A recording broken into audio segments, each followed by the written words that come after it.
नमस्कार। आज के इस एक्सप्लेनर में हम एक बेहद ही कमाल के टॉपिक को डीकोड करने वाले हैं।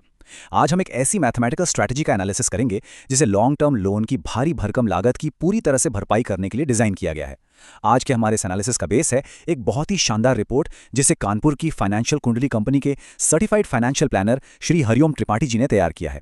इस रिपोर्ट के जरिए हम समझेंगे कि कैसे कोई भी इंसान 1 करोड़ जैसे बड़े लोन के बोझ को स्मार्ट तरीके से हैंडल कर सकता है। तो चलिए बिना किसी देरी के सीधे इस दिलचस्प गणित में गोता लगाते हैं। अब आगे बढ़ने से पहले जरा इस सवाल पर गौर करते हैं, क्या गणितीय रूप से सच में ऐसा हो सकता है कि जो ईएमआई हर महीने बैंक को दी जाती है, समय के साथ उस पूरी लागत को वापस पाया जा सके? जब भी कोई बड़ा लोन लिया जाता है तो ईएमआई किसी बड़े पहाड़ जैसी लगती है, लेकिन कंपाउंडिंग और नंबर्स का एक ऐसा रास्ता मौजूद है जिससे इस पैसे की रिकवरी की जा सकती है। सुनने में ये किसी जादू जैसा लग सकता है, लेकिन सच मानिए ये कोई मैजिक नहीं बल्कि प्योर मैथ्स है। आइए देखते हैं कैसे। और हम ये बातें हवा में नहीं कर रहे हैं, ये डेटा सीधे इसी रिपोर्ट से आ रहा है जिसे फाइनेंशियल कुंडली कानपुर ने तैयार किया है। ये एएमएफआई रजिस्टर्ड म्यूचुअल फंड डिस्ट्रीब्यूटर्स हैं। मतलब आज हम जो भी देखेंगे वो सीधे इंडस्ट्री प्रोफेशनल्स के रियल डेटा और उनके डीप मैथमेटिकल एनालिसिस पर बेस्ड है। इस रिपोर्ट ने बहुत ही क्लियर तरीके से एक ऐसी स्ट्रैटेजी सामने रखी है जो किसी भी कर्जदार को लोन के असली दर्द से काफी हद तक राहत दिला सकती है। तो चलिए इन कॉन्सेप्ट्स को एक रियल लाइफ सिचुएशन में रखकर देखते हैं। सेक्शन 1, 1 करोड़ का उदाहरण, असली लागत का खुलासा। इमेजिन कीजिए बैंक से 1 करोड़ रुपए का लोन लिया गया है। इस पर ब्याज दर यानी इंटरेस्ट रेट 9% प्रतिवर्ष है और लोन चुकाने का टेन्योर 20 साल रखा गया है। आजकल मेट्रो सिटीज में होम लोन का यह बहुत ही आम सिनेरियो है। नंबर्स दिखने में काफी सिंपल लग रहे हैं ना, लेकिन इनका जो फाइनल इंपैक्ट होता है वो बहुत गहरा है। अब आता है इस पूरी कहानी का सबसे डरावना हिस्सा, मासिक किश्त। इस 1 करोड़ के लोन को 20 साल तक 9% इंटरेस्ट रेट पर चुकाने के लिए हर महीने 89,973 रुपए की ईएमआई देनी होगी, ऑलमोस्ट 90,000 रुपए, और वो भी हर महीने लगातार 20 साल तक बैंक के खाते में जाते रहेंगे। ये किसी भी इंसान की आमदनी का एक बहुत बड़ा हिस्सा होता है। ऐसा लगता है जैसे घर में कोई सफेद हाथी पाल लिया हो। लेकिन असली शॉक तो इस चार्ट के डेटा को देखकर लगता है। एक तरफ है मूलधन यानी 1 करोड़ रुपए जो बैंक से लिए गए थे, और अब जरा उस पर लगने वाले ब्याज को देखिए जो है 1,15,93,423 रुपए। जी हां, बिल्कुल सही सुना। 20 साल में मूलधन से कहीं ज्यादा रकम तो सिर्फ ब्याज के रूप में बैंक को दी जा रही है। कर्ज का यही सबसे कड़वा सच है जो अक्सर शुरुआत में दिखाई नहीं देता। मतलब अगर हम प्रिंसिपल और इंटरेस्ट दोनों को जोड़ दें तो टोटल रीपेमेंट 2,15,93,423 रुपए हो जाती है। जरा एक पल रुककर इस अमाउंट के वजन को महसूस कीजिए। लोन लिया था 1 करोड़ का, लेकिन 20 साल बाद बैंक को 2,15,00,000 रुपए से भी ज्यादा वापस किए जा चुके होंगे। तो क्या इस भारी भरकम बोझ से खुद को बचाने का कोई सॉलिड तरीका है? यहीं से इस रिपोर्ट का सबसे अहम हिस्सा शुरू होता है। सेक्शन 2, एसआईपी ऑफसेट रणनीति, लागत की वापसी।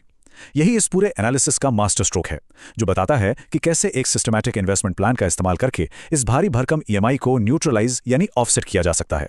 इस रिपोर्ट का कोर आइडिया बहुत ही सिंपल लेकिन पावरफुल है। यह कहता है कि लोन की ईएमआई तो चलती रहेगी, लेकिन उसके साथ साथ पैरेलली एक छोटी सी म्यूचुअल फंड एसआईपी भी शुरू कर दी जाए। एक तरफ बैंक का कर्ज धीरे धीरे कम हो रहा है और दूसरी तरफ एसआईपी के जरिए खुद की वेल्थ क्रिएट हो रही है। अगर हम इस निवेश पर 12% का अनुमानित रिटर्न मान के चलें तो यह पैरेलल अप्रोच कमाल कर सकती है।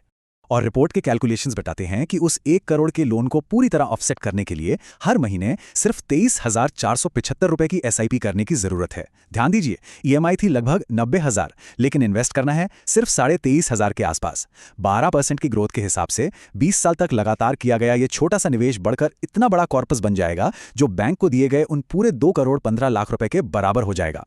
कंपाउंडिंग की पावर लिटरली गेम चेंजर है। इन दोनों फिगर्स को आमने सामने रखकर देखते हैं। एक तरफ है 89,973 रुपीस की विशाल ईएमआई का भारी भरकम पहाड़, और दूसरी तरफ है सिर्फ 23,475 रुपीस की छोटी सी एसआईपी। अगर हम शुरुआत से ही थोड़ा डिसिप्लिन रखें और ईएमआई के साथ इस छोटी सी रकम को इन्वेस्ट करते रहें तो लॉन्ग टर्म में मैथमेटिकली वो पूरा का पूरा लोन एक तरह से फ्री हो सकता है। श्री हरिओम त्रिपाठी जी की ये रिपोर्ट इस पूरे मैथ्स को एक गोल्डन रूल में समेट देती है।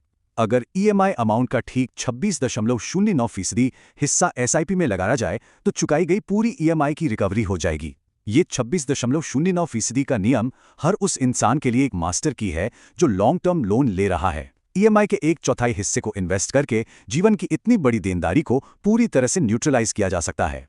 खैर, मैथ्स अपनी जगह बिल्कुल परफेक्ट है, लेकिन हमें प्रैक्टिकल रियलिटीज को भी समझना चाहिए। तो आइए बढ़ते हैं सेक्शन 3 की ओर, व्यवहारिक निष्कर्ष और निवेश अस्वीकरण।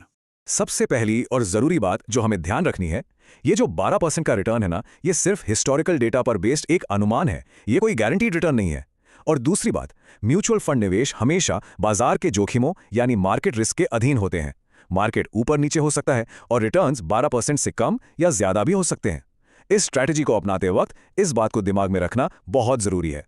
और इसी वजह से रिपोर्ट में साफ साफ ये वार्निंग दी गई है कि किसी भी निवेश से पहले योजना से जुड़े सभी दस्तावेजों को ध्यान से पढ़ा जाना चाहिए। हर किसी की रिस्क लेने की कैपेसिटी अलग होती है, इसलिए किसी भी स्ट्रैटेजी को आंख बंद करके फॉलो करने के बजाय अपनी वित्तीय स्थिति को समझकर ही आगे बढ़ना चाहिए।